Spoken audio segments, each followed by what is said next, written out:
Vážený pán minister, vážený pán rektor, ctené kolegyne, kolegovia, milé študentky, študenti, dovoľte mi, aby som medzi nami tu na pôde Filozofickej fakulty, to je dôležité zdôrazniť, privítal medzi nami ministra zahraničných vecí a podpredsedu vlády Slovenskej republiky pána Miroslava Lajčáka. Pán minister, vítajte.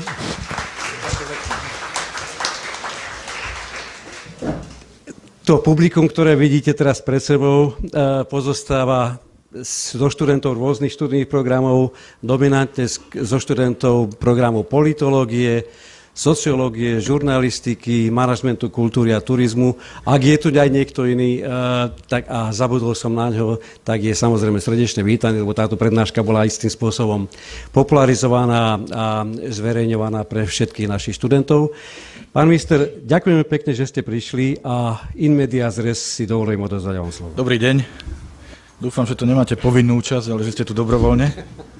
Ale to hneď uvidíme podľa toho, ako budete reagovať. Ja sa naozaj rád stretávam so študentami doma aj v zahraničí, takže som dnes veľmi rád, že som tu v Nitre. Okrem toho, že chcem vás vyskúšať z toho, čo viete o zahraničnej politike, mám aj dlh, pretože toto je najdlhšie čakajúce pozvanie, už som hovoril pánovi rektorovi, pánovi dekanovi, takmer 2 roky uplynuli medzi tým, keď som dostal pozvánku a kým som prišiel, za čo sa aj ospravedlňujem. A plus, keď som si robil prehľad, tak som zistil, že Nitra, Nitriansky kraj je jediný kraj na Slovensku, kde som nebol na žiadnej vysokej škole, čo tiež nie je úplne v poriadku, takže si istým spôsobom ja sám kompenzujem jeden môj dlh aj voči vám. Ja mám rád diskusiu, to znamená, mám rád ľudí, ktorí sa pýtajú, ktorí dávajú najavo svoje emócie, súhlas aj nesúhlas.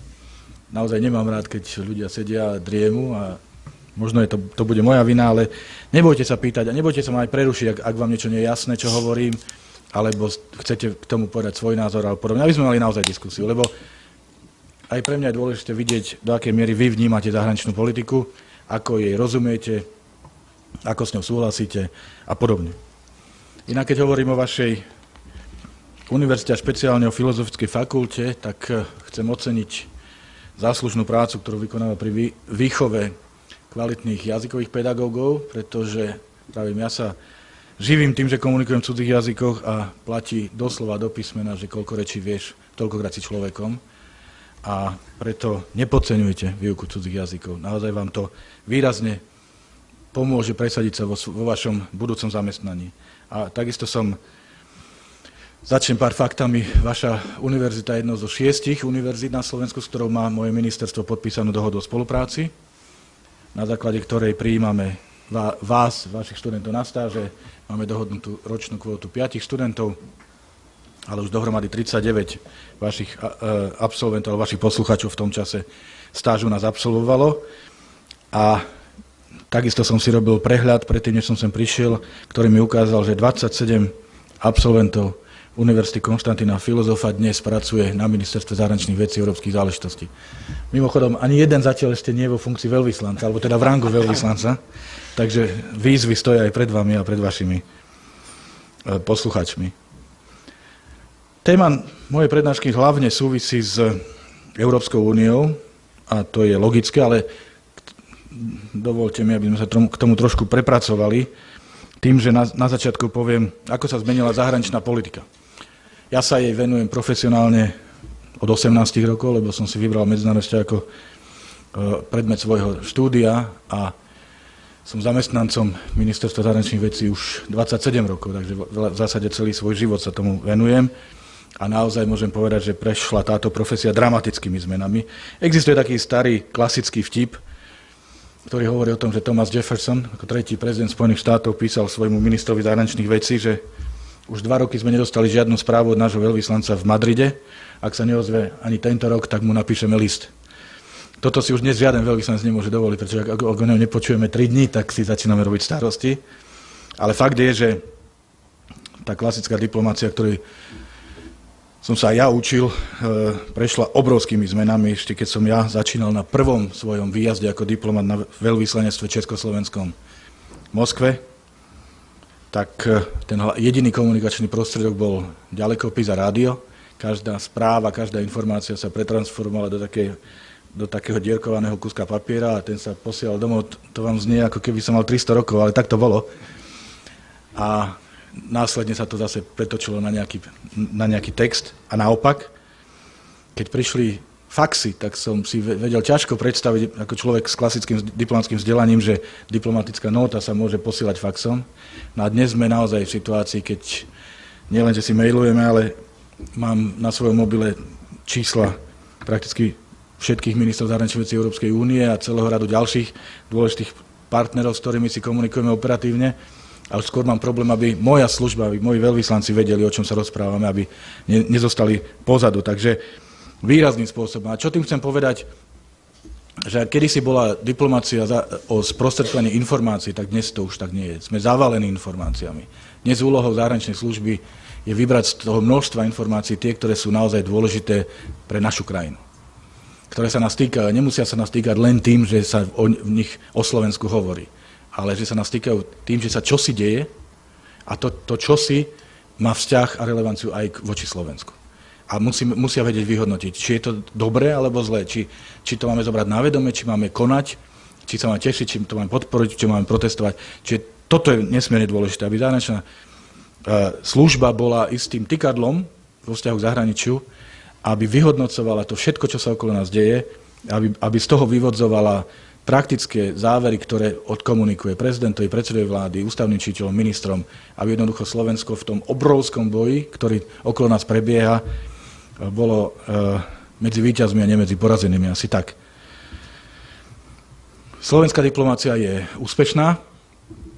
Máme výhodu, že sa na začiatku to nebolo plánované, ale faktom je, že za tých 22 plus rokov väčšinu toho času na čele ministerstva zahraničných vecí stáli profesionáli, diplomati, ktorým záležalo na kvalite tej služby, pretože v celom rade susedných krajín každé 4 roky proste prišla prívalová vlna, zmietla polovicu ľudí, diplomat sa vychováva celý život. Výsledkom toho je, že naozaj máme profesionálnu službu a že máme množstvo diplomatov veľmi úspešných v európskom aj v svetovom meritku, podstatne viac ako Česko, Poľsko, Maďarsko a tak môžeme ísť aj ďalej. Čo je fakt, ktorý nám naši priatelia závidia a ja som rád, že nám závidia, lebo radšej som, keď závidia mne, než keď mám ja závidieť niekomu. Máme svoje témy, ktorým sa venujeme a tie súvisia s príbehom Slovenska. To je ďalší bod, ako je Slovensko vnímané vo svete. Môžem vám povedať, že Slovensko je vnímané ako úspešný príbeh. Ako krajina, ktorá zvládla neskutočne veľa, veľmi úspešne za krátke časové obdobie, pretože tých 20 rokov naozaj v hľadiska dejín je veľmi málo. My sme začínali ako underdog, ako sa hovorí, mnohí nás podceňovali, nedávali nám veľké šance, že vôbec dokážeme prežiť.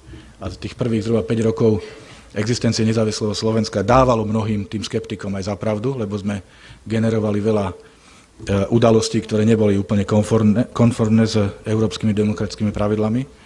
Ale dnes sme si splnili všetky svoje ciele a ambície, sme členmi všetkých integračných zoskupení, v ktorých sme kedy chceli byť.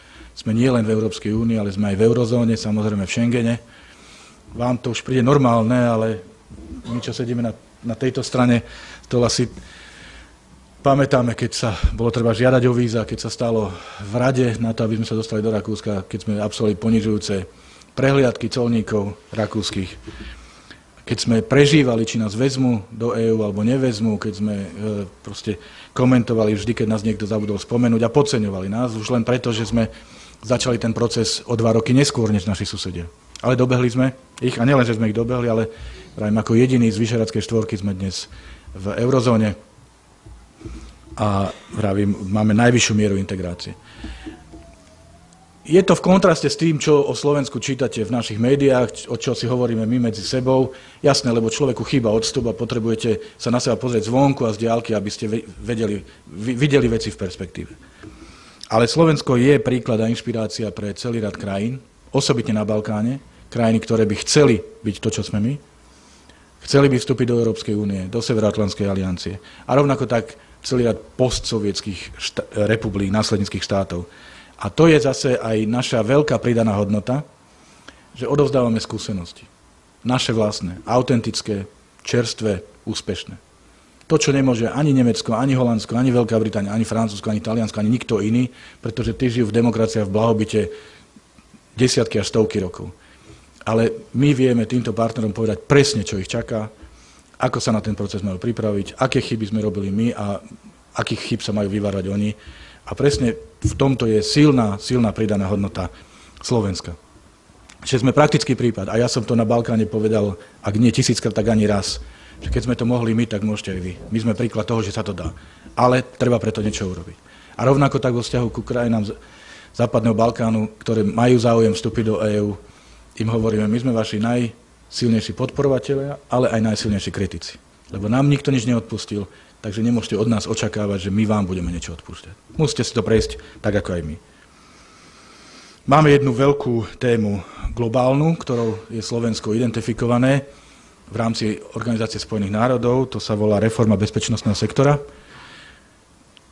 Jednou vetou, nemôže krajina, ktorá je v postkonfliktnom vývoji, byť úspešná, pokiaľ jej armáda, polícia, súdnictvo nie sú demokratické a nie sú nastavené tak, aby slúžili občanom a nie, aby slúžili vládcom proti občanom. Čiže to je téma, s ktorou Slovensko je spájané, sme predsedami skupiny priateľov reformy bezpečnostného sektora v rámci OSN. Organizovali sme celý rad podujatí na túto tému. Iniciovali sme prijatie prvej historicky rezolúcie Bezpečnostnej rady OSN k tejto téme. Minulý rok sme vytvorili takúto skupinu priateľov aj v rámci OBSE. To znamená, má Slovensko minimálne jednu takú agendu, vďaka ktorej nás poznajú.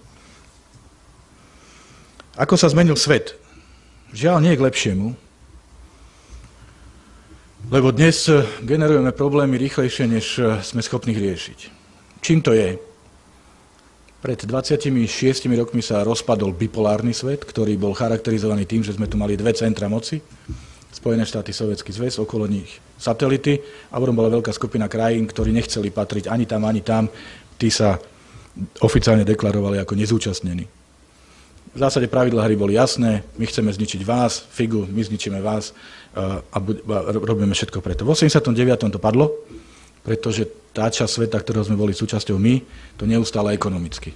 Čiže ten sovietský systém, sovietské impérium sa zrútilo a nastalo obdobie, ktoré sme charakterizovali ako post-Cold War, to znamená obdobie po-studenej vojne, ktoré, povedal by som, a to nenájdete v žiadnej knihe ani v žiadnom článku, to vám hovorím ja na základe vlastnej skúsenosti, že to obdobie skončilo minulý rok. To bolo obdobie zhruba 25 rokov unilateralizmu. To znamená, keď dianie medzinárodných vzťahov bolo ovplyvňované dominanciou jednej krajiny, asi nemusím sa vás pýtať, ktorej, Spojených štátov samozrejme, lenže postupne sa generoval istým spôsobom vzdor voči tomuto dianiu a celý rad krajín sveta začal mať pocit, že majú právo takisto ovplyvňovať svetové diania a hovoriť do toho. Jednak krajiny Ázie, Latinskej Ameriky zaznamenali nebývalý ekonomický rast a dnes oni sú motorom svetovej ekonomiky. Hovorím o Číne, hovorím o Indii a oni hovoria, prečo napríklad zloženie Bezpečnostnej rady neodráža to, ako dnes naozaj ten svet vyzerá. Prečo zloženie tých globálnych svetových inštitúcií, ako je Medzinárodný menový fond, Svetová banka, prečo sú tam stále dominantne zastúpené Spojené štáty a západná Európa a my, ktorí generujeme podstatne viac HDP v globálnom meritku, my sme tam stále v druhoradom postavení.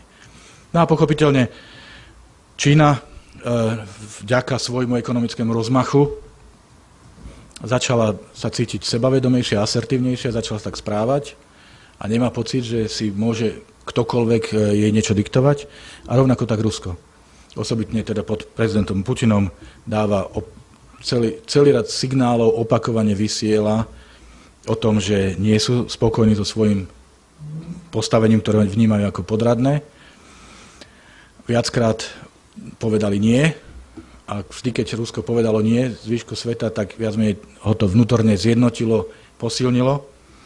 No a vlastne kulminovalo to tým, že v lani, keď my sme mali pocit, že podpisom asociačnej dohody s Ukrajinou vlastne rozširujeme pásmo stability. Ruská federácia mala opačný pocit, že aliancia a hodnoty, ktoré sú Rusku cudzie a nepriateľské, sa približujú príliš k jej územiu a urobili kroky, ktoré my vnímame ako porušenie medzinárodného práva. V prvom rade samozrejme anexia Krymu. A druhá vec je to, čo sa deje na východe Ukrajiny, kde Rusko má svoje prsty a má svoju úlohu. Čiže preto hovorím, že môžeme o tom hovoriť podrobnejšie, môžeme odpovedať na vaše otázky, ale a ešte sa k tomu dostanem, ale že od toho marca minulého roka sme vo fáze, ktorú ja osobne definujem ako koniec tohto post-Cold War systému a začiatok niečo, čo ešte nie je definované. Ja tomu hovorím post-Cold War. To znamená, to je niečo skončilo, ale čo začína, ešte sa o tom nerozpráva, nerokuje, nemáme architektúru toho. A logicky je veľa vákua a logicky to vákuum vyplňajú neštandardní hráči a preto vidíme, vždy, keď chýbajú pravidlá hry, tak sa zosilňuje anarchia a to platí tak na vašej fakulte, ako aj na tejto planete. Predpokladám, že máte jasné pravidlá hry na fakulte, takže preto máme dnes obrovské problémy s narastajúcim islamským radikalizmom, máme problémy s terorizmom, máme problémy s konfliktom civilizačným medzi našim svetom západným a tým zvyškom sveta. A samozrejme máme, vojnu blízko našich hraníc, máme stovky, tisícky ľudí, ktorí dennodenne riskujú svoje životy, aby sa dostali do Európy v nádeji na lepší život, lebo utekajú z Afriky. A to, čo je smutné pre mňa osobitne, je, že naozaj zatiaľ nemáme jasný systém, jasné pravidla, riešime to tak nejak ad hoc. Ja veľmi silne cítim, že nás čaká veľmi vážny rozhovor aj bolestivý o tom, že je treba zadefinovať nové pravidlá. Čo bude vyžadovať, že niekto bude musieť urobiť aj ústupky, ale zatiaľ nevidím pripravenosť týmto ústupkom. Pokiaľ ide o konflikt na Ukrajine, ja poviem to, že dosť často vidím na Slovensku debatu, kto je za Ukrajinu, kto je za Rusko. Blbosť. My máme byť za Slovensko. A my každú situáciu vrátane tej, ktorá je dneska medzi Ukrajinou a Ruskom, musíme čítať z pohľadu toho, kde sme tu my, kde sú tu naše záujmy. Naším záujmom logicky je, aby Ukrajina bola stabilná, bezpečná, prosperujúca, demokratická. V opačnom prípade my sme prvý na rane ako sused Ukrajiny. To znamená, je úplne jedno, ako sa volá prezident Ukrajiny. Dôležité je, aby Ukrajina išla dobrým smerom. A preto my Ukrajine pomáhame zase našimi skúsenosťami, humanitárnou pomocou, tým, že berieme ľudí sem na liečenie, a hlavne, že im pomáhame zmeniť spoločnosť. Pretože Ukrajina, okrem toho, že má konflikt na svojom území, tak sa potrebuje zreformovať. Ukrajina je najneúspešnejší štát bývalého Sovietskeho zväzu, pokiaľ ide o svoje fungovanie. Miera korupcie je nesmierne vysoká, neakceptovateľne vysoká a občania nevnímajú štát ako svojho spojenca, ale ako svojho nepriateľa. Čiže my hovoríme o tom, treba Ukrajine pomôcť, treba, aby ľudia sa stotožnili so svojou krajinou. Poďme menej špekulovať nad tým, že čo Putin, aké má Putin plány a čo Putin urobí a poďme sa viac sústrediť na to, aby sme reálne pomohli. Máme, asi ste o tom počuli, Minské dohody, ktoré sú základom mierového riešenia na Ukrajine, takže tieto silne podporujeme, lebo iné riešenie než mierové si nevieme predstaviť. Ale môžem vám povedať, že Ukrajina mi už rok a pol zabera najviac času v mojom pracovnom programe. Veľká téma pre nás je samozrejme Európska únia, pretože Slovensko, ako som povedal, je veľmi najhlbšie možným spôsobom integrovaná do Európskej únie a Európska únia ovplyvňuje náš život viac, než si možno dokážete predstaviť. Ja vám poviem len 3 80-ky. Viac než 80% nášho exportu ide do krajín Európskej únie. Keď exportujeme, tak predávame, keď predávame, tak zarábame, keď zarábame, máme peniaze, môžeme žiť. Keď neexportujeme, tak samozrejme okamžite sa to prejaví na podmienkach existencie v tejto krajine. To znamená, záleží nám na tom, aby Európska únia bola úspešná, aby kupovala naše výroby. 80% zákonov, ktoré sa prijímajú v našej Národnej rade, v našom parlamente, je vlastne len transpozícia, alebo teda prenos európskych noriem do nášho právneho poriadku. 80%. To znamená, že naozaj náš právny systém logicky je európsky právny systém, on sa neustále vyvíja a my na to musíme reagovať. A tretia vec, 80% verejných investícií na Slovensku, to znamená investície do ciest, do škôl, do námestí, do osvetlenia, je financovaných z európskych zdrojov. A keď hovorím o európske zdroje, tak to nie sú nejaké imaginárne európske peniaze, ktoré ležia na polici niekde v Bruseli, ale to sú dane, ktoré platia konkrétni daňoví poplatníci v bohatších európskych krajinách, v Nemecku, v Holandsku, vo Francúzsku, v Taliansku. Aj to si treba uvedomiť. Čiže len tieto tri čísla ukazujú, do akej miery náš osud a náš blahobyt je prepojený so situáciou v Európskej únii. Európska únia takisto neprechádza cez úplne harmonické a šťastné obdobie. Jednak od roku 2009 sme bojovali s silnou krízou. Zdá sa, že už to najhoršie máme za sebou. Aspoň čísla to ukazujú, zase čísla neklamú. Je už EÚ ako celok, eurozóna ako celok je už na trajektórii rastu, je v pozitívnych číslach a mňa teší, že Slovensko je medzi top 5. V rámci toho máme tento rok projektované 3% ekonomického rastu, čo je naozaj veľa a v Európe nám to závidia. Na budúci rok dokonca by to malo byť ešte viac. Poučili sme sa z krízy v tom, že sme boli naivní, že 17 krajín malo jednu menu, euro, ale každá mala svoju hospodársku a fiškálnu politiku. Niekto bol zodpovedný a niekto nebol zodpovedný, niekto šetril a niekto míňal. No a výsledkom boli krízy, teda tá najviditeľnejšia v Grécku, ale podobné boli v Írsku, na Cypre, v Portugalsku, v Španielsku. To sme nejakým spôsobom zahojili a vyriešili tieto rany, aj keď samozrejme otázka Grécka je veľmi dramatická ešte stále, pretože v januári mali voľby, ktorý zvíťazila strana alebo hnutie, ktorá sľúbila, že odmietne ten program pomoci, ale zároveň potrebuje naše peniaze. No a my hovoríme, tak čo ďalej? A oni vrajú, tak my dáme náš iný program, alternatívny, lebo tento tlačí a dusí našich ľudí. Fajn, dajte, my potrebujeme len dve veci, aby generoval ekonomický rast, to znamená, aby ste nevyrábali ďalej dlhy, a po druhé, aby ste boli schopní splácať tie dlhy, pretože Európska únia dala Grécku 240 miliárd eur. To je suma, ktorú si nevieme predstaviť ani dohromady, keby sme všetci našu hlavu, teda urobili jednu veľkú hlavu z našich hlav. No a to sa do dnešného dňa nestalo.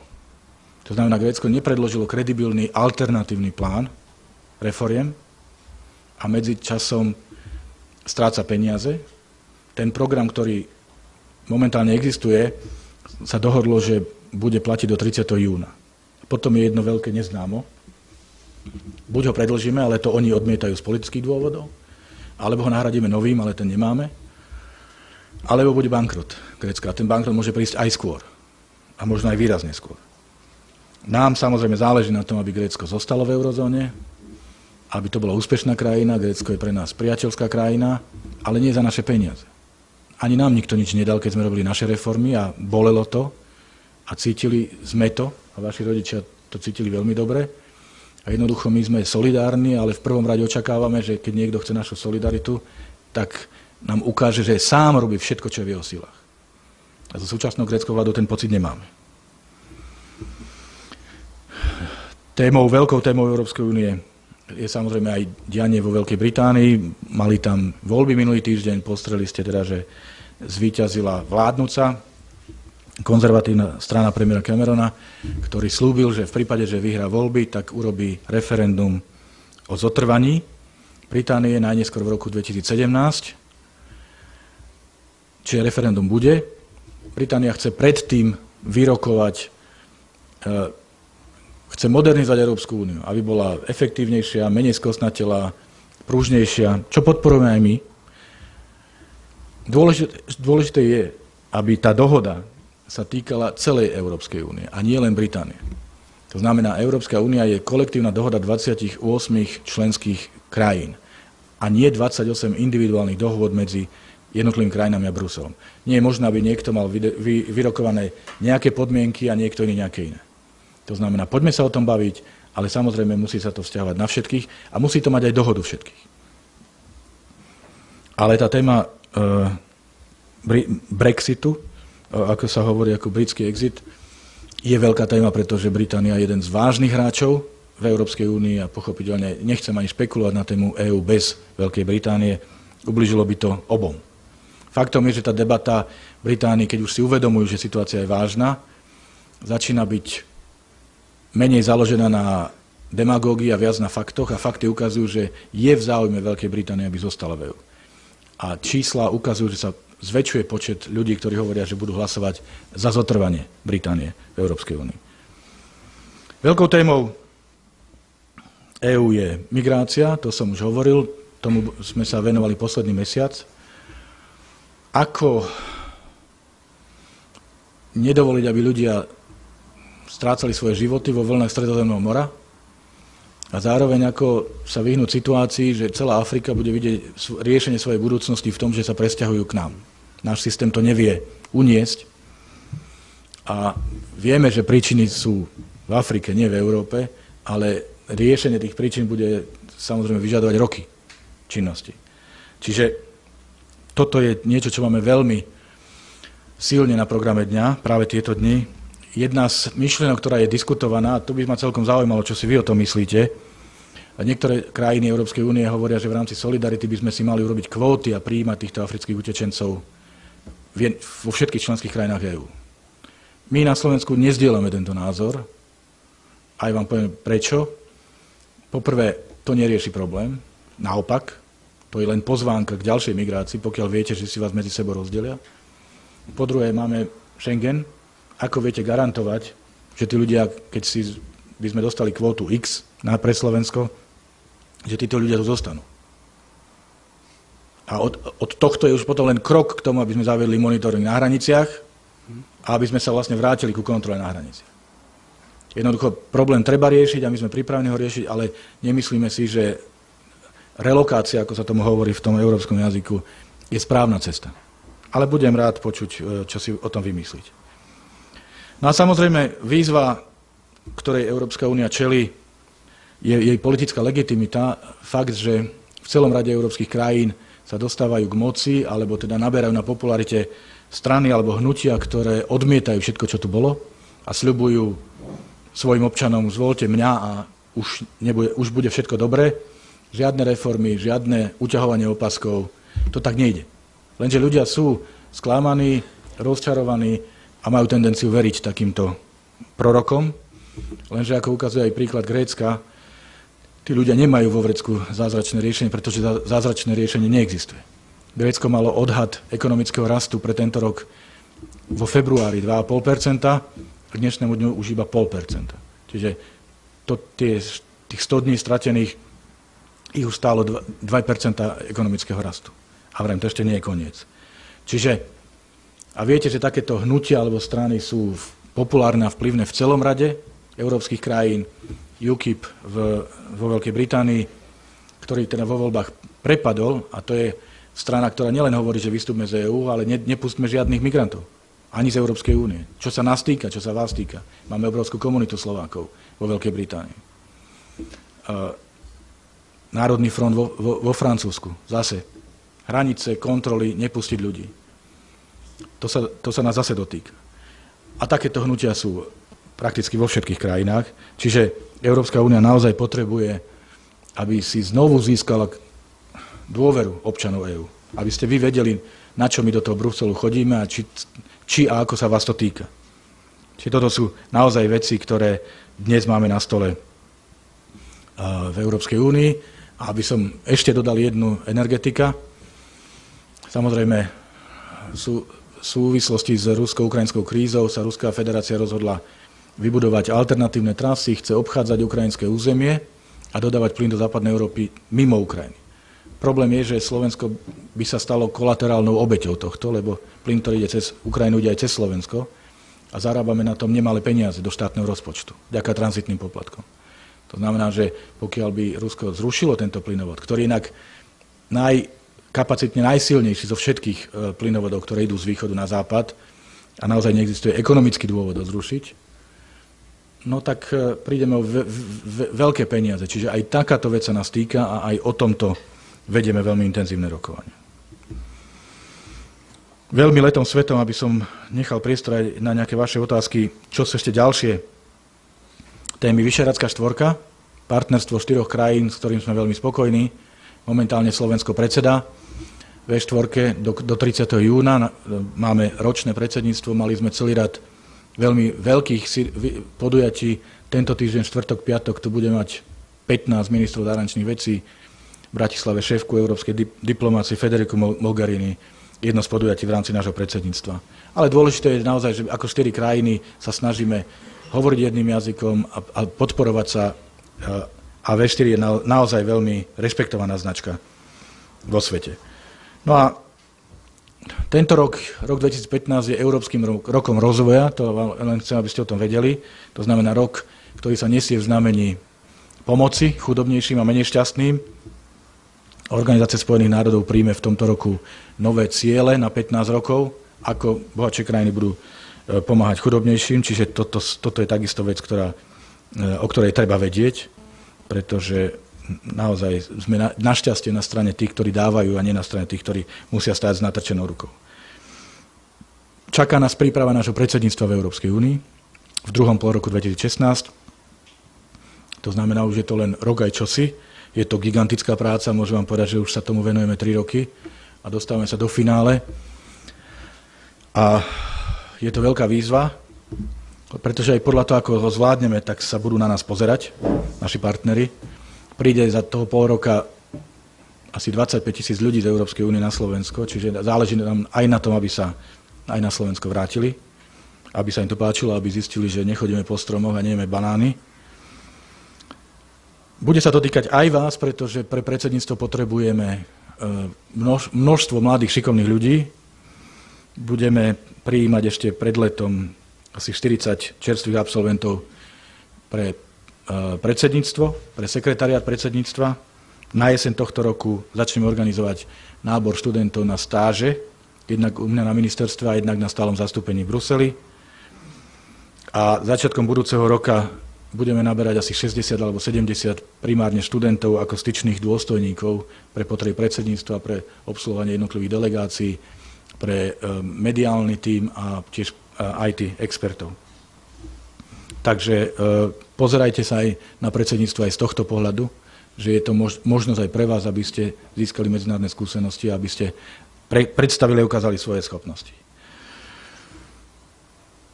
Posledná vec, čo chcem povedať, vašej generácii študentov závidím možnosť naozaj študovať v zahraničí v rámci programu Erasmus, v rámci programov spolupráce, ktoré máte s inými univerzitami. Je to skvelá vec. Ja ako človek, ktorý je dnes člen vlády, pre mňa je dôležité, aby sa z toho nestal brain drain, to znamená, aby nám neutekali najšikovnejší ľudia, mladí, ale aby sa z toho stalo to, čo hovoríme brain circulation, to znamená, aby ľudia odišli do zahraničia, nabrali skúsenosti, ale aby sa s tými skúsenostami vrátili domov a aby sme my doma na Slovensku tie skúsenosti dokázali využiť. Takže verím, že takáto cesta čaká aj väčšinu z vás. Ďakujem pekne za pozornosť a som pripravený zodpovedať na vaše otázky.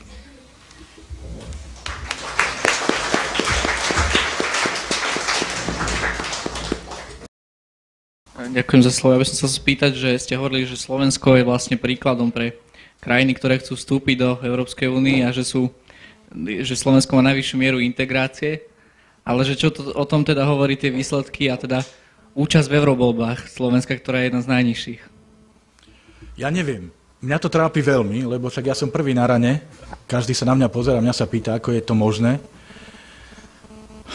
Slovensko je v skupine krajín, ktoré sú vnímané ako europozitívne, alebo EU optimistické, ale účasťou na voľbách sa to naozaj nevyjadruje. Máme 3 európskych volieb, sme sa zúčastnili, vo všetkých 3 sme získali posledné miesto, čo do počtu, a nielen to, ale aj ten trend je, že ideme stále menej a menej. Mali sme 19, 17 a teraz 15%. A čo ešte horšie, účasť mladých ľudí do 26 rokov bola 3%. To znamená, to je moja otázka vám, prečo nepovažujete tieto voľby za relevantné, alebo prečo si nemyslíte, že tými voľbami môžeme niečo zmeniť. Jasné, že keď je tam 740 poslancov v Európskom parlamente, to je 13 slovenských, ktorí aj tak nekopú za Slovensko, ale za svoje politické rodiny, to znamená socialisti sú so socialistami, konzervatívci s konzervatívcami, extrémisti s extrémistami, tak vám ťažko vysvetlím, že naozaj reálne môžu niečo urobiť. Ale pre mňa to je znak toho, že ako keby ste vy, ja nie, lebo ja som v Bruseli žil, pracoval, to moja práca, ale ako keby ste vy vnímali Európsku úniu stále ako niečo tam. Že to nie sme my. Že tu sme my a tam je Európska únia. A ja som sa vám snažil aj na tých číslach dokázať, že my sme Európska únia a že to, čo sa v EÚ deje, sa nás bezprostredne týka. Ale ak si myslíte, že by sme mohli robiť niečo ináč a lepšie, aby sme ľudí, ako ste vy, o 4 roky dostali k volebným urnám do Európskeho parlamentu, ja budem veľmi rád počúvať. Dobre, ďalšia otázka. Ja by som sa chcela prosím vás spýtať ohľadne politiky imigrantov. Aké vidí Európska únia riešenia? Teda okrem tých kvót.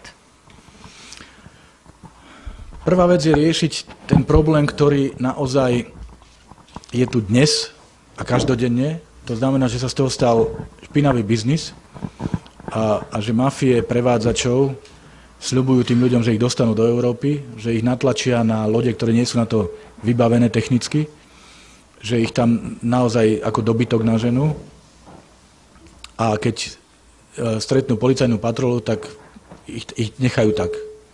A tí ľudia naozaj, viete, umierajú na utopenie, na dehydratáciu. To je obrovský humanitárny problém a ten treba zastaviť. To znamená zničiť biznis. A dnes sa diskutuje o tom, či nevyslať misiu na líbyjské, lebo 90% tých migrantov prichádza z Líbie. Lebo v Líbii je stav bezvládia, čiže nemáme ani s kým o tom rozprávať. Ale oni nie sú Líbíci.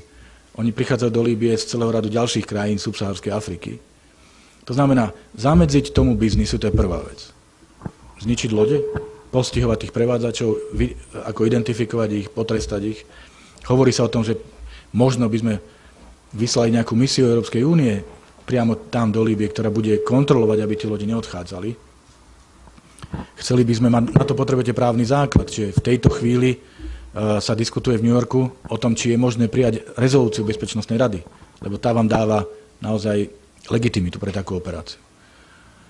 Čiže to je to, aby sme zamedzili tým škodám a tým stratám na životoch teraz. A druhá vec je systémový problém a tam vidíme aj zodpovednosť vlád tých krajín za to, že ich občania utekajú. A v priebehu najbližších týždňov by sa malo konať stretnutie hlav štátov a vlád Európskej únie a Africkej únie venované tejto téme, kde si naozaj položíme karty na stôl a povieme tak, čo v tomto viete urobiť. Nikto z nás nie je natoľko naivný, aby sme si mysleli, že sa to za mesiac alebo za pol roka vyrieši. Ale treba to začať riešiť. Vrátane toho, že tie krajiny by mali kontrolovať svoje hranice a nemali by dovolať, aby desiatky tisíc ľudí takto húfne utekali. V každom prípade tú relokáciu, ako som jasne dal najavo, to ja nevidím ako riešenie, to ja vidím iba ako prenášanie problému z afrického územia na európske územie. Ďalšia otázka. Takže dobrý deň, ja by som sa chcel opýtať na zmluvu medzi USA a Európskou úniou TTIP, že aký máte na ňu názor a že či vlastne je výhodná pre Slovensko a či by to nebolo len ďalšie narušenie suverenity, či by to nezabilo slovenských podnikateľov, či by sa nenarušila ešte viac ochrana životného prostredia. Ďakujem. Slovensko je otvorená ekonomika, my sme exportná krajina, my sme taká manufaktúra Európy. 90% nášho HDP sa generuje cez export. To znamená, naša schopnosť spotreby vnútornej je veľmi nízka. A naozaj žijeme z toho, že predávame, že vyrábame pre zahraničné trhy. Z tohto vyplýva, že čím viac môžeme exportovať, tým je to pre nás výhodnejšie. A filozofiu tejto dohody TTIP, teda dohody o voľnom obchode, Transatlantské obchodné a investičné partnerstvo je preklad, je, že by mala vlastne zjednotiť tarify a znížiť bariéry medzi Európskou úniou a Spojenými štátmi. Čím by vznikla najväčšia zóna voľného obchodu na svete. Pre nás máme samozrejme svoje kalkulácie, ktoré hovoria, že by to mohlo zvýšiť náš hrubý domáci produkt minimálne o 0,5%, vytvoriť niekoľko tisíc pracovných miest, zvýšiť náš export, napríklad export automobilov o viac než 20%, Lebo dnes nemôžeme, viete, že hlavná exportná komodita Slovenska sú osobné autá. Ale dnes ich nemôžete exportovať do Spojených štátov, lebo je iná homologizácia. Čiže z tohto proste tie prepočty, ktoré robilo ministerstvo hospodárstva, ministerstvo financií, ukazuje, že tá dohoda je v našom záujme. Vyvstáva celý rad otázok, napríklad geneticky modifikované potraviny. V niektorých krajinách, teda Spojené štáty ich bežne používajú. V Európskej únii niektoré krajiny, napríklad Maďarsko, to má zakázané v ústave. Plus, tým, že je to zložité rokovanie, tak obidve strany pochopiteľne držia svoje karty blízko k svojmu hrudníku, aby tá druhá strana nevidela, s čím do toho rokovania ide. A negatívom je, že verejnosť dosť málo vie, o čom sa rozpráva a vzniká priestor pre všelijaké špekulácie. A už vznikajú napríklad obavy, že vďaka tejto dohode budeme musieť akceptovať niektoré americké normy a štandardy, ktoré sú nižšie ako európske. To tak nie je, pretože jedno z východísk rokovacej pozície Európskej únie je, že v žiadnom z našich štandardov nepôjdeme pod súčasnú úroveň. Momentálne sa ešte rokuje o tom, že či tá dohoda bude schvaľovaná iba Európskym parlamentom, alebo aj všetkými parlamentami členských krajín Európskej únie. Ale ja vás chcem ubezpečiť, že nehrozí, aby nám niekto nanútil štandardy, ktoré nám nevyhovujú. Pretože jednoducho nedáme súhlas na to. Ešte raz, pre Slovensko je tá dohoda dlhodobo výhodná. Otázka je, aká miera ambícií nakoniec bude v tej dohode pretavená, ak ju podpíšeme. Chceme ju podpísať do konca budúceho roka, to znamená do konca administrácie prezidenta Obamu, lebo on je tomu pozitívne naklonený, nevieme, kto bude po ňom a nevieme, aký bude vzťah novej americkej vlády. Je dosť možné, že budeme z tej veľkej miery ambícií ustupovať, pretože si jednotlivé krajiny Európskej únie budú hovoriť, toto vyhoďme, toto nechceme, aby bolo zaradené do tej dohody a že skončíme s nejakým polotovarom. Ale ešte raz, Slovensko dopláca na to, keď sú obchodné bariéry a profituje z toho, keď sú tie bariéry odstraňované a keď je obchod voľný. Ďakujem. Ďalšia otázka. Nech sa páči. Dobrý deň. Ja mám takú trošku všeobecnejšiu otázku a to, aké sú podľa vášho názoru ešte medzery v slovenskej diplomácii a poprípade, aké pre ňu vidíte v smerovanie v najbližšej budúcnosti? Ďakujem. Tak hlavnou medzerou je podfinancovanie. Lebo ako ministerstvo zahraničných vecí má najnižší rozpočet zo všetkých rezortov vo vláde. A kontinuálne už 5 rokov v absolútnych číslach ideme dolu a nedá sa robiť veľa muziky za málo peňazí. Viete, že naša sieť zastupiteľských úradov je taká, ako si môžeme dovoliť. Sledovali ste nedávno zemetrasenie v Nepále, bolo to na stránkach a zase debata o tom, že či sme my ako ministerstvo zahraničných vecí urobili dosť alebo neurobili dosť. My v Nepále veľvyslanectvo nemáme. Najbližšie veľvyslanectvo, ktoré pokrýva Nepál, je v Dili, 1000 kilometrov. V Nepále máme jedného honorárneho konzula, čo je neplatená funkcia. Viete, ja by som rád videl sieť zastupiteľských úradov, ktorá by bola širšia. A dnes máme 64 veľvyslanectiev vo svete. A máme dohromady 90 zastupiteľských úradov dohromady, pretože vy asi neviete, aký je medzi tým rozdiel, ale predpokladám, že neviete. Ak viete, ak ma opravte. Ale máme 64 bilaterálnych veľvyslanectiev, máme 8 generálnych konzulátov, čo je diplomatická misia v inom než hlavnom meste. V Peterburgu, v Užhorode, v Istanbule. Máme 7 stálych misií pri medzinárodných organizáciách a tak ďalej. Vedel by som si predstaviť naozaj, že by sme boli prítomní vo väčšej časti sveta. Vedel by som si predstaviť, aby sme mali viac prostriedkov na to, aby sme mohli vychádzať v ústretí aj našim občanom. To je jedna vec. No a druhá vec, chcel by som môj personál, pracovníkov ministerstva, aby boli kompetitívnejší, lebo ten život je u nás v rezorte v zásade postavený na modely, že ste 4 roky v zahraničí, 2 roky doma, zase 4 roky niekde inde v zahraničí, 2 roky doma. A mnohí ľudia sa väzú a necítia potrebu na sebe pracovať, lebo viac menej majú tú trajektóriu tak či tak naplánovanú a pokiaľ nerobia nejaké veľké problémy, tak takto ich život bude vyzerať. ale samozrejme v tej konkurencii európskej by som chcel vidieť tým, že máme málo ľudí v porovnaní s inými krajinami, tak by som chcel, aby tí ľudia boli špičkoví. No, čo sa nedá povedať vždy o všetkých, ako viete. Takže to sú také dve hlavné výzvy. Peniaze a kvalita ľudí. Ďakujem. Ďalšiu otázku. Pokiaľ si študenti rozmyslia, ja vám zoberiem študenti asi takých 30 sekúnd času. Pán podpredseda vlády, ja by som sa chcel popýtať takú otázku, ktorá súvisí nielen s vašim rezortom, ale aj s Nitrou. Budúci rok v júli Nitra bude hostiť esperantistov. A to má byť prvý kongres, ako mi to rozprávali, že nebudú tak uzavretí ako sekta a že budú otvorení. A pravdepodobne, keď nám tu skončia tie akreditačné šachy, však naša univerzita a trošku sa bude angažovať v tej prípade. Čo si myslíte, ako by sa to dalo využiť aj pre váš rezort? To, že tu esperantistu budú teda. Je to super vec, pretože, ak tomu dobre rozumiem, príde nejakých 2000 účastníkov z celého sveta a pre nich je to možnosť spoznať, objaviť Nitru a Slovensko a pre vás je možnosť zase s tými ľuďmi komunikovať a ja ako človek, ktorý viac ako polovicu svojho života strávil v zahraničí, v rozličných pozíciách, viem, ako nesmierne dôležité, aby sme vyšli z ulity a aby sme sa trošku konfrontovali naše názory s ľuďmi zvonku, zo zahraničia, lebo to nás všetkých robí otvorenejšími a môžeme povedať, že aj sebavedomejšími, lebo Slováci sú vo všeobecnosti zakriknutí, tí, čo si doma, lebo majú pocit, že všetci sú lepší, múdrejší, úspešnejší a stačí, aby ste vyšli do zahraničia a zrazu zistíte, že tak nie je.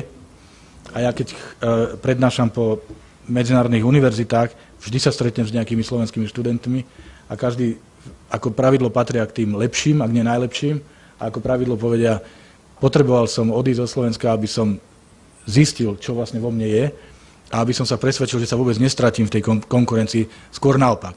Takže by sme si mali viacej veriť a každá takáto možnosť interakcie so zahraničnými partnermi je podľa mňa príležitosťou na to, aby sme si overili, kto sme a čo vieme. Ďakujem. Kolega, nech sa páči. Ja by som sa chcel spýtať, že či a ako sa zmenili vzťahy medzi Slovenskou republikou a Spojenými štátmi po útoku na dvojičky a všeobecne ako sa zmenila svetová politika. Ďakujem. Útok na dvojičky 11. septembra 2001 bol udalosťou, ktorá zásadne zmenila formovanie svetovej politiky, pretože odvtedy sa terorizmus stal pojmom, s ktorým sa stretávame prakticky každodenne a boj proti terorizmu sa stal jednou z priorit Spojených štátov, ktoré vtedy vyhlásili, že sú vo vojne proti terorizmu. Nám všetkým to skomplikovalo komfort v živote, pri cestovaní, pretože bezpečnostné opatrenia všade sú podstatne silnejšie.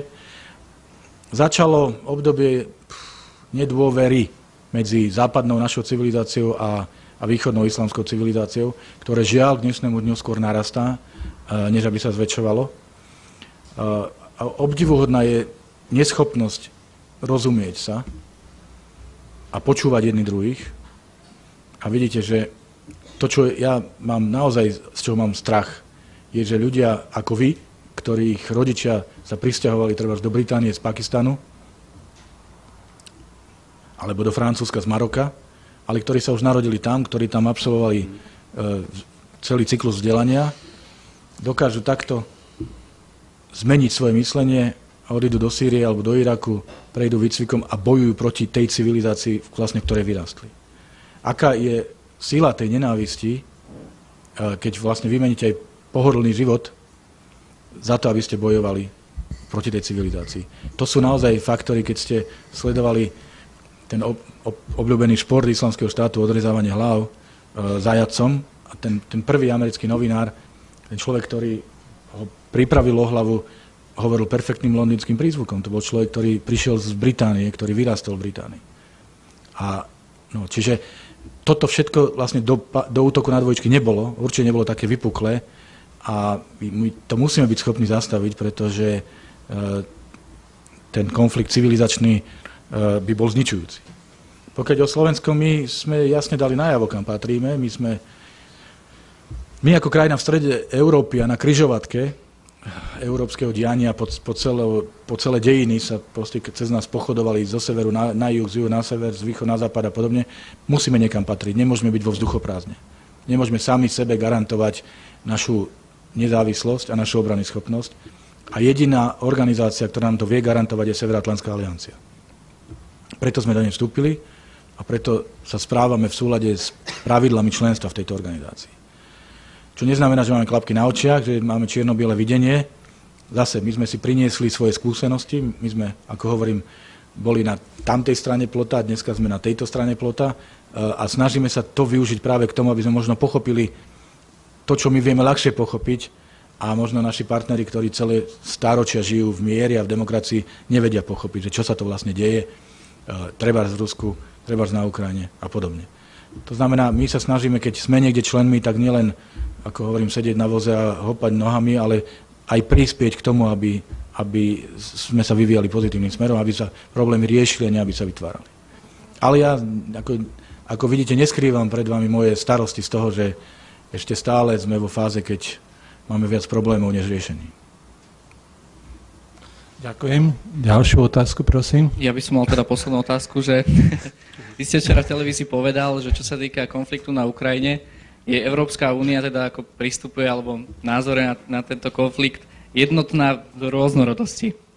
Tak ja by som sa chcel spýtať, že ako je to so Slovenskom, keď náš prezident má niekedy trošku rôznorodé vyjadrenia s našim premiérom a teda, že či by nebolo možno efektívnejšie, keby sme vystupovali jednotne ako Slovensko a teda, že nejaké možno spoločné vyhlásenie alebo spoločná stratégia aj prezidenta, aj premiéra, teda aj vás ako ministra zahraničných vecí. Ďakujem.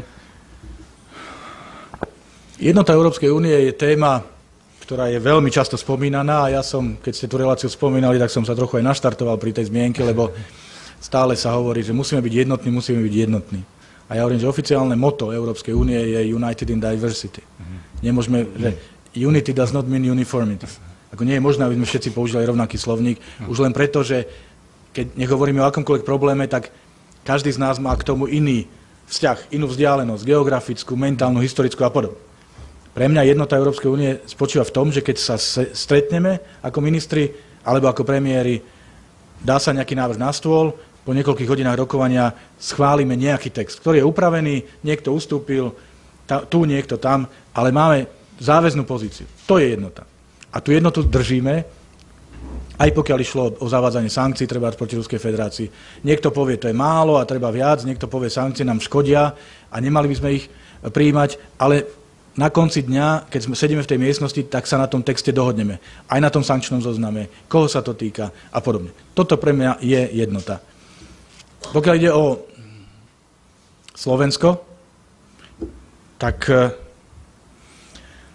Česká republika bola celé roky v situácii, že to mi hovoril bývalý český komisár Štefan File, že keď sa opýtali, že aká je pozícia Českej republiky k tomu alebo k tomu, tak on sa pýtal, máte na mysli pozíciu prezidenta, predsedu vlády alebo ministerstva zahraničných vecí.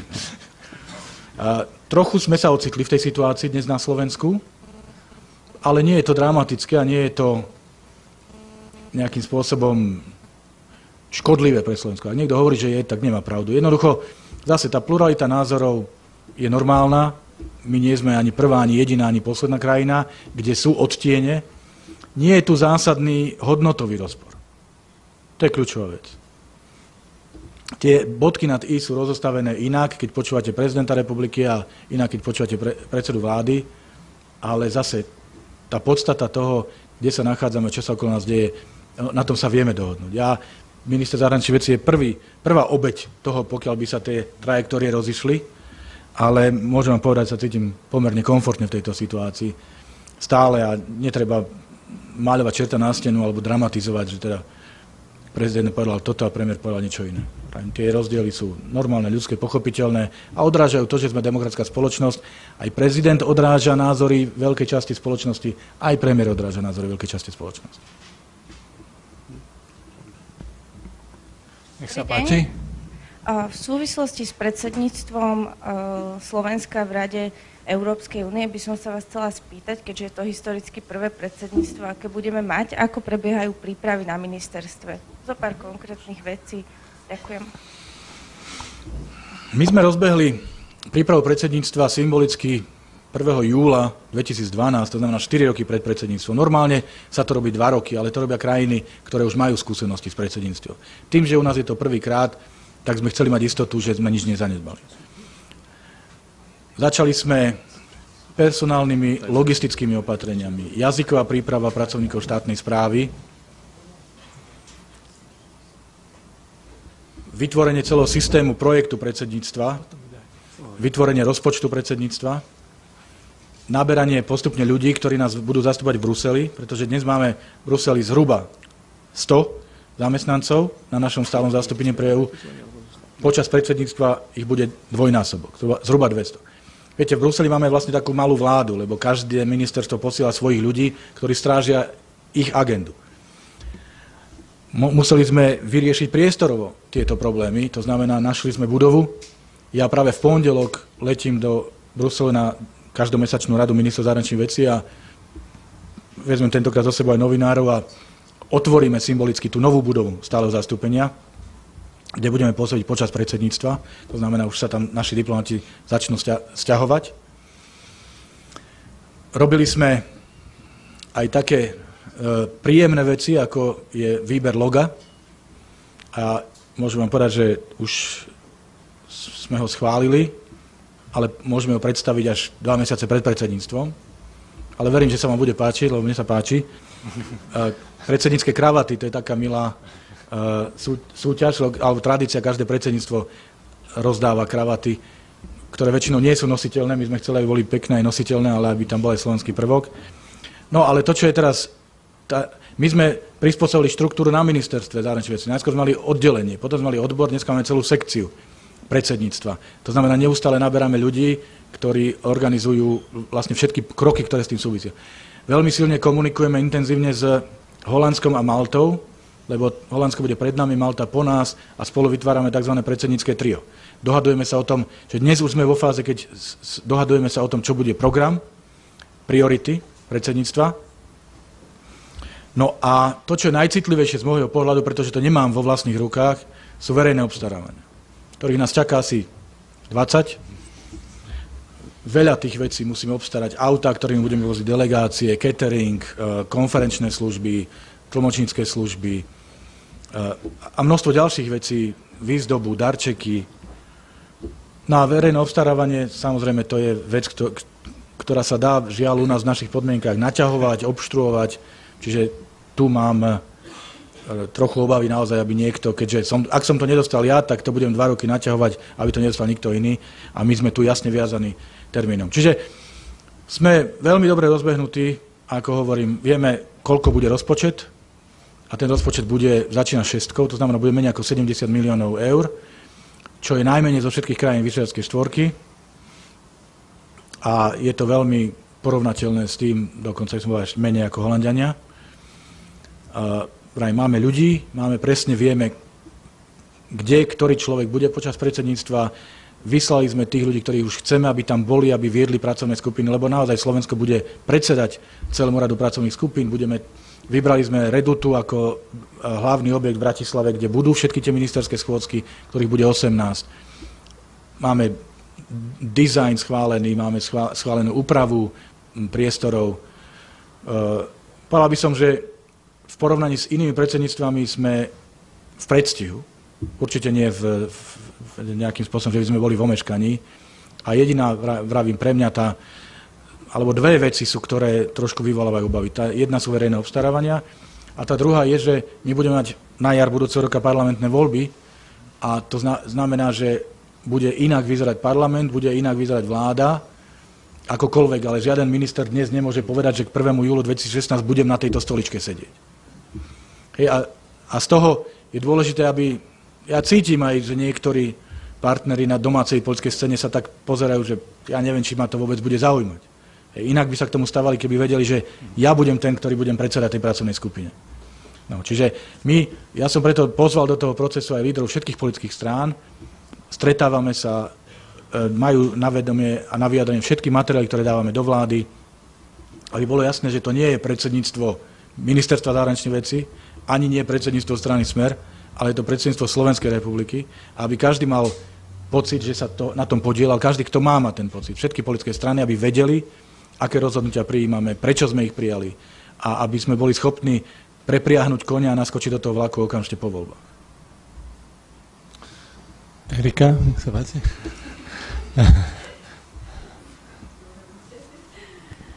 Ja by som chcela ešte teda nadviazať na islám a teda na krajiny arabské a hlavne teda na ten islamský fundamentalizmus, keďže vieme, že sa tvorí tzv.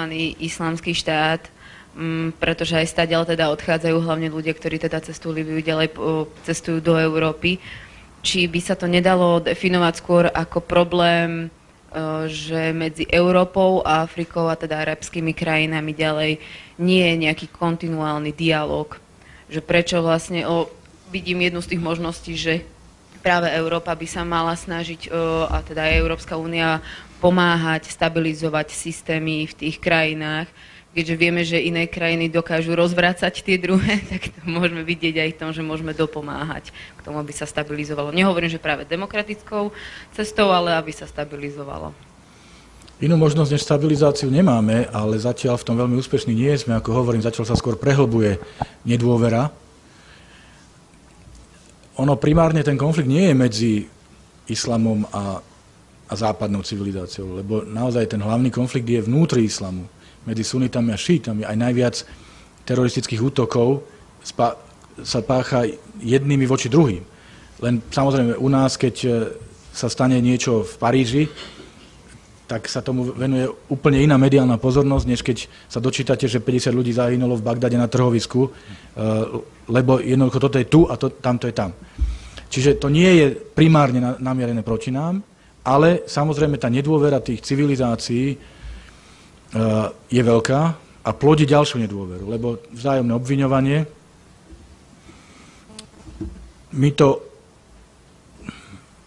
musíme začať riešiť. Fenomén islamského štátu v tejto chvíli mu čelíme vojensky. Je tam akcia kolektívna hlavne krajín susedných, arabských, s logistickou podporou Spojených štátov a niektorých krajín aliancie. Ale viete, vojensky ten fenomén nezastavíte. Vy vojensky zastavíte rozširovanie islamského štátu, ktorý už v istej chvíli takmer obklúčil Bagdad a zdalo sa, že ovládne Irak. Dneska to už vojensky nie je. Ale ako vymeniť to myslenie ľudí a tiež čo budeme robiť s občanmi Európskej únie, ktorí tam dnes bojujú a keď sa jedného dňa vrátia, úplne indoktrinovaní, plní nenávisti voči našej kultúre, civilizácii a navzájom ešte aj konektovaní a prepojení. To je takisto faktor, ktorý nedá spať spravodajským službám v Spojených štátoch a v Európe. Ja hovorím, treba sa viac vedieť počúvať. Ak my budeme tvrdiť, že my máme pravdu a oni sú zlí a oni budú hovoriť to isté, tak budeme len ďalej naražať hlavami jeden od druhého. Treba asi urobiť krok dozadu, aspoň to je moja životná filozofia a povedať si, kde sú moje chyby, alebo možno čo som ja mohol urobiť zlé a mal by som urobiť inak, aby sme sa posunuli ďalej. Lenže samozrejme tu hovoríme o fenoméne na úrovni celoplanetnom, čiže to nie je také jednoduché, no ale iná možnosť, iné východisko nie je. A samozrejme každé bombardovanie, každá kampaň vyvoláva ďalšiu zlú krv a ďalšiu nenávisť a ďalšiu túžbu po pomste. Čiže tento bláznivý, táto špirála sa musí zastaviť. Prijal by som si, aby som mal jasnú, jednoznačnú odpoveď aj s dátumom, ale nemám. Tu sa kolega hlásil, ďakujem pekne. Odpoveď. Môžete aj nahlásiť. Nahlásiť, máte.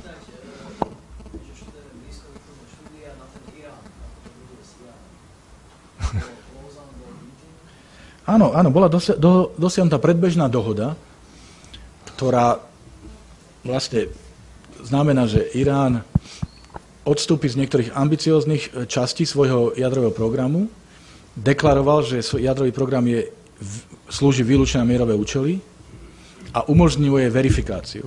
To, čo ani jedna z tých troch vecí nebola tu. A my na výmenu vlastne rušíme sankcie voči Iránu, ktoré veľmi poškodili jeho ekonomiku v ostatných rokoch. Diabol je v detailoch, samozrejme, to znamená, že tá predbežná dohoda by sa teraz mala do konca júna zmeniť na veľmi konkrétnu, špecifikovanú, detailnú dohodu. ktorá by mala toto všetko umožniť. Samozrejme, nie všetkým sa to páči, pretože sú krajiny, ktorým vyhovuje, keď je Irán down, keď je pod sankciami, keď je vylúčený z medzinárodného spoločenstva, boja sa, že jeho úloha regionálne aj globálne sa zvýši. Niektorí, samozrejme, vždy, keď dosiahnete nejakú dohodu, tak sú ľudia, ktorí hovoria, to nie je dobrá dohoda, lebo vám tam chýba to. Čiže ja verím, že do konca júna tú dohodu dosiahneme, pretože nikdy nie je dobré, keď krajinu akúkoľvek, a osobitne takto veľkú a hrdú krajinu ako je Irán, keď vylúčujete z medzinárodného spoločenstva, lebo tým pádom sa tam prebiehajú tendencie, ktoré sa nám nemusia páčiť ani ďalej. Ja vždy verím v komunikáciu skôr než vo vylúčovanie a v izoláciu. Veď to je aj vo vašom kolektíve toto isté. Ak niekoho vylúčite z kolektívu, tak z neho lepšieho človeka asi neurobíte. Skôr keď si s ním sadnete a poviete mu, toto mi na tebe vadí, toto by si mal zmeniť, inak sa s tebou nebudem kamarať, tak vtedy sa človek nad sebou dá mysleť. Čiže ja sa vám to snažím jednoduchými slovami vysvetliť a nechcem ukázať prstom na nikoho, ale Spojené štáty, táto administratíva prezidenta Obamu veľa do toho investovala, minister Kerry nesmierne veľa, Európska únia veľmi silne za týmto a podporuje tento projekt. Čiže ja verím, že tie misky váh sú nastavené tak, že na konci zvíťazí zdravý rozum a tá dohoda bude podpísaná. Máme ešte rok a štvrť. Dobre, ďakujem pekne. Hneď dám otázku pánovi docentovi, ale takú len krátku poznámku, trošku zase optimistickejšiu, bude súvisieť s islamským svetom. Naša vlastne škola vlastne tu prijíma študentov aj z Kazachstanu, chodievajú. A teraz práve tu s pánom prodekanom vyjednávame nejaké podmienky. A vidím, ako sa strašne snažia tí študenti prísť, pýtajú sa na program, nepýtajú sa na zábavu, tak ďalej. A ešte jednu poznámku, čo vás pán minister teda, ešte viac uspokojí. Ja som do Astany mailoval v 8.